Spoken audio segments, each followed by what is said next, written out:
नमस्कार, स्वागत है आपका अपने YouTube चैनल विद्यार्पण ई गुरुकुल में। हमने पिछले क्लास में फिजिक्स शुरू किया था और फिजिक्स में हमने लाइट टॉपिक को स्टार्ट किया था। लाइट में हमने लास्ट क्लास में रिफ्लेक्शन ऑफ लाइट, प्रकाश का परावर्तन, रिफ्रैक्टिव इंडेक्स यानी अपवर्तनांक टॉपिक को क्लियर किया था। अगर आपने उस वीडियो को नहीं देखा है तो डिस्क्रिप्शन में उस वीडियो का लिंक दे दिया गया है, आप वहां से देख सकते हैं। और आज का टॉपिक है रिफ्लेक्शन ऑफ लाइट। मैं यहाँ एक बात बताना चाहूंगा आपको कि पिछले वीडियो में जो मैंने रिफ्रैक्टिव इंडेक्स यानी कि अपवर्तनांक टॉपिक को बताया था उसे जरूर देखें, क्योंकि अगर वो क्लियर है तो पूरा का पूरा लाइट आपके लिए काफी आसान हो जाएगा। ठीक है, कोई चीज रखने की आवश्यकता नहीं होगी।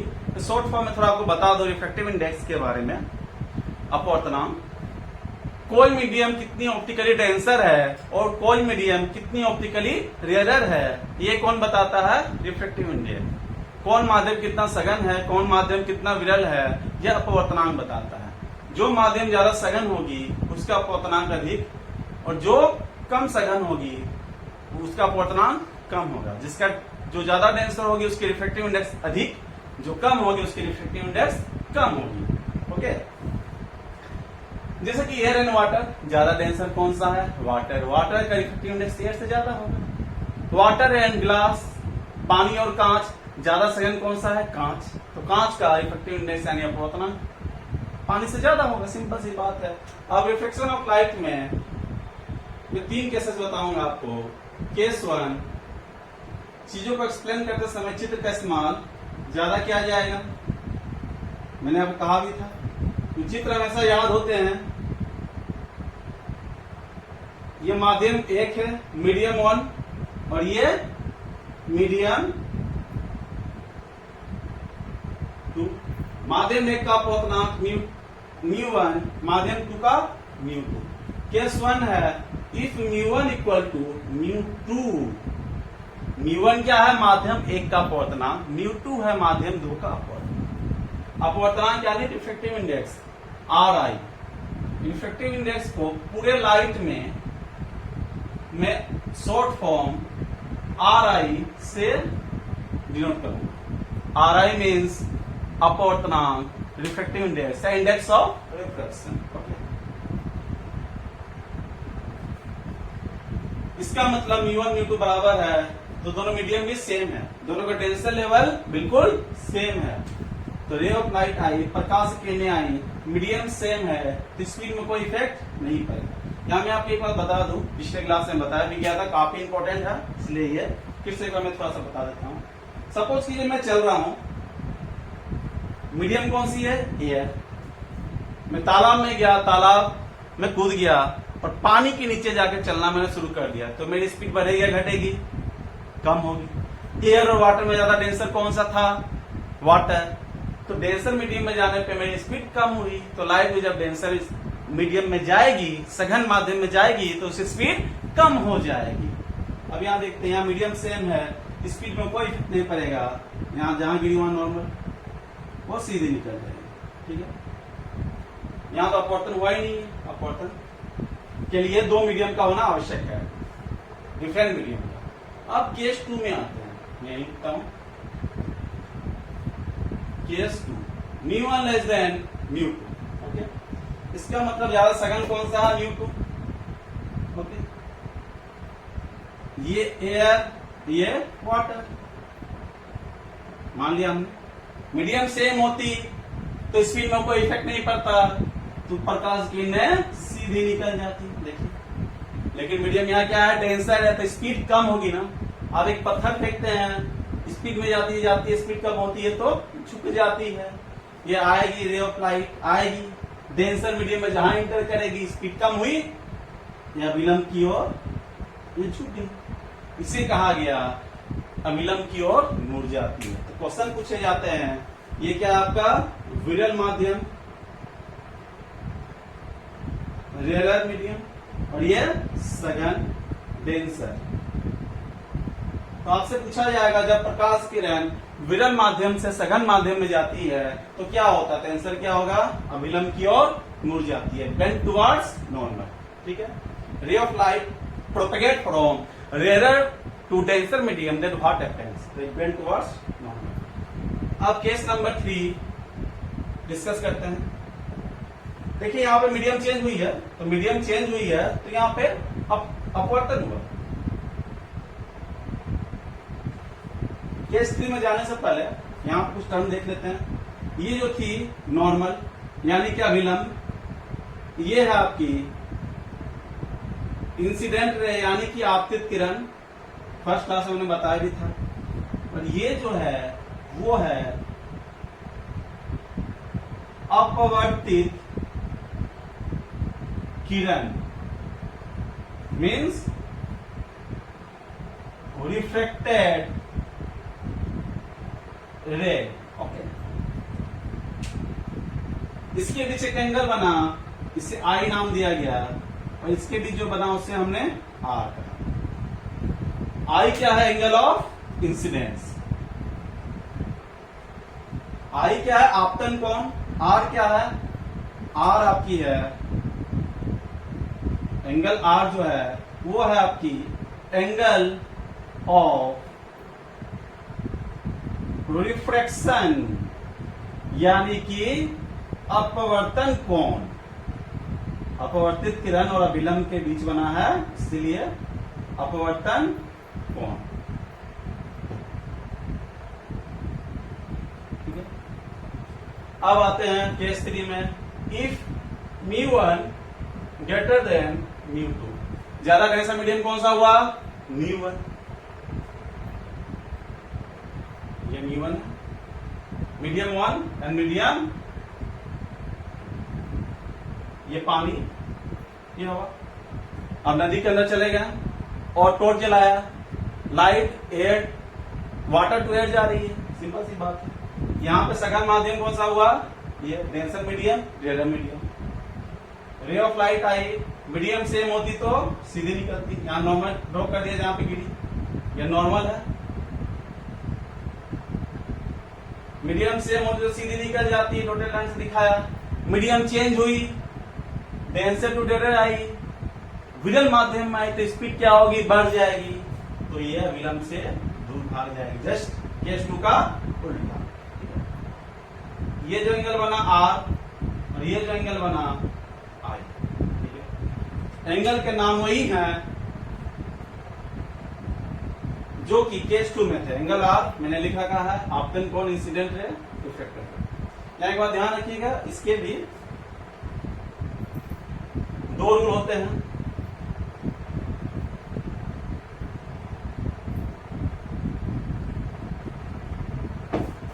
एक है जो कि जनरली नहीं पूछा जाता है एग्जाम में, incident ray, reflected ray and normal lies in same plane.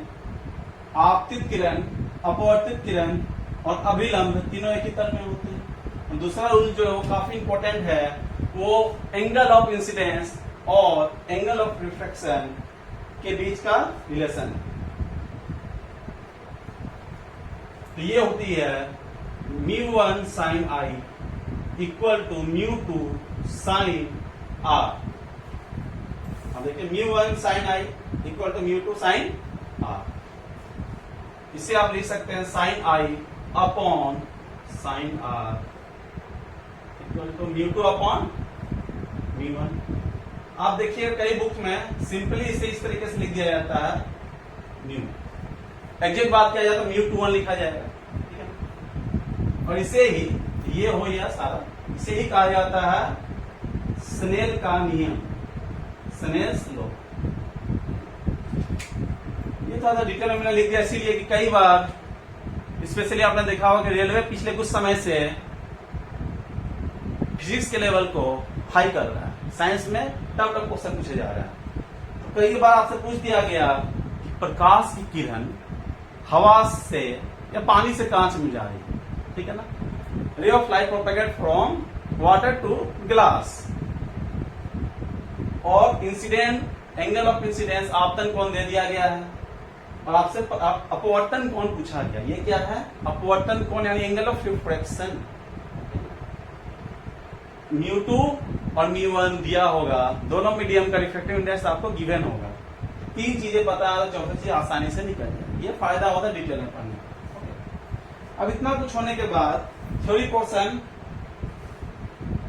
बहुत सारे स्टूडेंट होते हैं कि ज्यादा डिटेल में पढ़ना पसंद नहीं करते हैं, ठीक है, उन्हें समझ में नहीं आ पाती है सही से, केवल एग्जाम्पल देके ही चले जाते हैं। और आजकल अगर किसी एग्जाम में आपको सिलेक्शन चाहिए पूरी तरीके से, तो आपको हर चीज क्लियर होना काफी जरूरी है। बिना बेस क्लियर किए हुए एग्जाम्पल भी समझ में नहीं आते। एग्जाम्पल में जाने से पहले एक क्वेश्चन है, एक प्रश्न है जो कि यूपीएससी के एग्जाम में पूछे गए थे, आईएएस के एग्जाम में पूछा भी गया है इस प्रश्न को, और कई एग्जाम में पूछे गए हैं, ठीक है। यदि पृथ्वी से वायुमंडल हटा दिया जाए, यदि पृथ्वी से वायुमंडल हटा दिया जाए तो दिन की अवधि में क्या प्रभाव पड़ेगा? If atmosphere is remove from earth then what effect on period of day?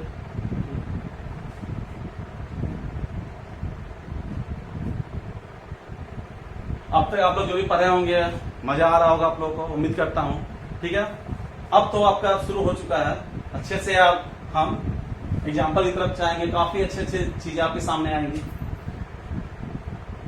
पृथ्वी से एटमॉस्फेयर हटा दिया गया, दिन की अवधि में क्या प्रभाव पड़ा, ठीक है ना। तो कहने का मतलब है दिन की अवधि क्या होती है? सूर्योदय एवं सूर्यास्त के बीच का समय, ठीक है ना। ये किसी कहते हैं time duration between sunrise and sunset. वो 11 घंटे हो, 12 घंटे हो, 12.5 घंटे हो, जो भी हो, ठीक है ना। अभी उसमें नहीं जाना। तो हमने कहा एटमॉस्फेयर को हटा दिया तो दिन का अवधि क्या होगा? कम होगा, दिन छोटा हो जाएगा, दिन की अवधि बढ़ जाएगी, यानी दिन बड़ा हो जाएगा, या सेम रहेगा अनचेंज्ड, ठीक है। तो हम देखते हैं ये क्या है आपका सरफेस ऑफ अर्थ, पृथ्वी की सतह। एक बात बताइए, कोई वस्तु हमें कब दिखती है? जब उसकी रोशनी आपकी आंख में पड़ती है, सीधे उसकी रोशनी हो या रिफ्लेक्टेड रे हो, उससे टकरा के कोई रोशनी आपकी आंखों में पहुंचे तो वो वस्तु आपको दिख जाती है। इस पृथ्वी की सतह है और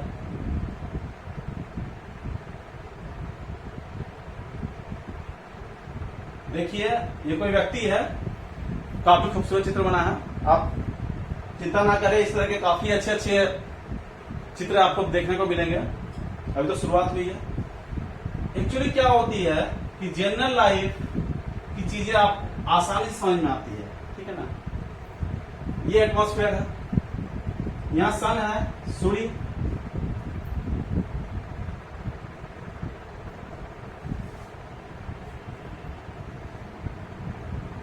यहां सूर्योदय हुई नहीं है और यहां सनसेट हो चुकी है। यहां सनराइज हुई नहीं है, यहां सनराइज हुई नहीं है और सनसेट हो चुकी है यहां। तो एक बात ध्यान रखिएगा, सूर्य अब यहां उगने वाला है और यहां डूब चुका है। सूर्य की किरणें तो जा ही नहीं। स्टार्टिंग में क्या है? वैक्यूम निर्वात, जहां हवा तक ना हो। सपोज कीजिए यहां एटमॉस्फेयर है, मानिए कि एटमॉस्फेयर नहीं है, तो क्या होता? स्पीड ऑफ लाइट में कोई चेंजिंग आती? नहीं आती, वो सीधी निकल जाती। लेकिन अब ये यहाँ पे एटमॉस्फेयर है, यानी कि वायुमंडल है। तो अब क्या होगी? जा रही है वैक्यूम में, यहाँ पे क्या आ गई? वायुमंडल, एटमॉस्फेयर आ गया, तो यहाँ मीडियम चेंज हुआ। तो अब यहाँ मीडियम चेंज हुआ तो स्पीड डेंसर मीडियम में इंटर कर रहा है रे ऑफ लाइट। तो डेंसर मीडियम में जाने पे स्पीड ऑफ लाइट क्या होती है? कम होती है। मैंने आपको कहा था यूज होगा हर जगह रिफ्रैक्टिव इंडेक्स का। तो डेंसर मीडियम में जाएगी तो उसकी स्पीड कम हो जाएगी। स्पीड कम हो जाएगी तो क्या होगी? वो झुक जाएगी, मतलब अभिलंब की तरफ मुड़ जाएगी, ठीक है। देखिए टुवार्ड्स नॉर्मल, अभिलंब की मुड़ गई और ये सीधी रोशनी आपके आंखों में चली जाएगी और वह सूर्य हमें दिख जाएगा। स्टार्टिंग में वैक्यूम में गई, डेंसर मीडियम में इंटर कर रही है एटमॉस्फेयर। एटमॉस्फेयर एयर वैक्यूम से ज्यादा डेंसर होता है, ठीक है। तो डेंसर मीडियम में इंटर की तो स्पीड कम हो गया, झुक गई और आंखों में उसकी रोशनी पहुंच गई। तो यहाँ पे सूर्योदय एक्चुअली में हुआ नहीं है, यहाँ पे सूर्योदय एक्चुअली में हुआ नहीं है, होने वाला है, लेकिन हमें सूर्य दिख गया। तो एक्चुअल सनराइज से 2 मिनट पहले हमें सूर्य दिख जाता है, ठीक है। ये क्या है? जादू, ठीक है। सेम घटना सेम फेनोमेनन यहाँ होती है सनसेट के टाइम में। एक्चुअली में सनसेट हो चुकी होती है, परंतु सूर्य हमें 2 मिनट बाद तक दिखता है। एक्चुअली में सूर्यास्त हो चुका होता है, परंतु सूर्य हमें 2 मिनट बाद तक दिखता है। ये किसी कारण ड्यू टू एटमॉस्फेयर। तो वायुमंडल के कारण सन जो है, सूर्य हमें 2 मिनट पहले दिख गया और 2 मिनट बाद तक दिखा। ठीक है, इसका मतलब वायुमंडल के कारण दिन 4 मिनट बड़ा हो गया। Okay, due to atmosphere day is increase by 4 minute. तो अगर इस एटमॉस्फेयर को हटा दिया जाए तो दिन छोटा हो जाएगा। दिन क्या हो जाएगा? छोटा हो जाएगा, डिक्रीजेज। ठीक है, काफी अच्छा प्रश्न था ये। इसी प्रश्न के दूसरे रूप आपसे एग्जाम में पूछे भी जाते हैं। अब आज हमने इसका थ्योरी पोर्शन देखा, तो थ्योरी से क्वेश्चन अब कितने आ गए? डेंसर टू रेडियर मीडियम में जाएगी तो क्या होगा, रेडियर टू डेंसर में जाएगी तो क्या होगा, स्नेल्स का लॉ। 3 क्वेश्चन आपके थ्योरी सेक्शन से आ गए हैं। चौथा क्वेश्चन एक आपको मैंने सिंपली बताया। अब इसके बहुत सारे एग्जांपल्स भी आपके सामने आएंगे और एग्जांपल को भी, एक एक एग्जांपल को हम लोग पूरे कंसेप्ट के साथ समझेंगे। ऐसा नहीं कि एग्जांपल हमने लिख दिया, एग्जांपल लिख दिया और वहां पर हमने छोड़ दिया, बस आप उसे रट लीजिए। एक एक एग्जांपल को अच्छे से डिस्क्राइब किया जाएगा। आप देखिए कुछ एग्जांपल ऐसे भी आएंगे जो एक एक एग्जांपल 3-3 क्वेश्चन क्रिएट करके बैठे होंगे। एक एक चित्र जो बनेंगे वो 3-3 क्वेश्चन को सोल्व कर देंगे आसानी से। तो रिफ्लेक्शन ऑफ लाइट के एग्जांपल सेक्शन को और इससे रिलेटेड कुछ 1-2 न्यूमेरिकल भी आते हैं जो कि कभी कभी कुछ एग्जाम्स में पूछ लिए जाते हैं। स्पेशली मैं बात करूं तो रेलवे में तो काफी ज्यादा पूछ लिया जाता है। ठीक है, इसके अलावा कुछ पीसीएस में भी देखेंगे इस तरह के न्यूमेरिकल पूछे जाते हुए। इसीलिए अब रिफ्लेक्शन ऑफ लाइट का जो नेक्स्ट पोर्शन है एग्जाम्पल और उससे रिलेटेड 1-2 न्यूमेरिकल, वो हम अगली क्लास में करेंगे। यदि आपको वीडियो पसंद आया हो तो इसे लाइक करें, सब्सक्राइब करें और अपने दोस्तों के भी शेयर करें। और हाँ, कमेंट करना ना भूलें कि आपको वीडियो कैसा लग रहा है, अपनी राय जरूर दें। ठीक है, तब तक पढ़ाई करें, रिवाइज करें और फिर से हम बहुत ही जल्द इसके एग्जाम्पल और कुछ न्यूमेरिकल सेक्शन को लेके आएंगे। न्यूमेरिकल से आप डरे नहीं, बहुत ही सिंपल सा है, एग्जाम में पूछे जाते हैं जनरल कंपटीशन मतलब हर एग्जाम में, इसीलिए वो करना हमें जरूरी है। और ये क्लास बिल्कुल ऑफलाइन की तरह चलेगा, ये आप निश्चिंत रहें। ओके, नमस्कार।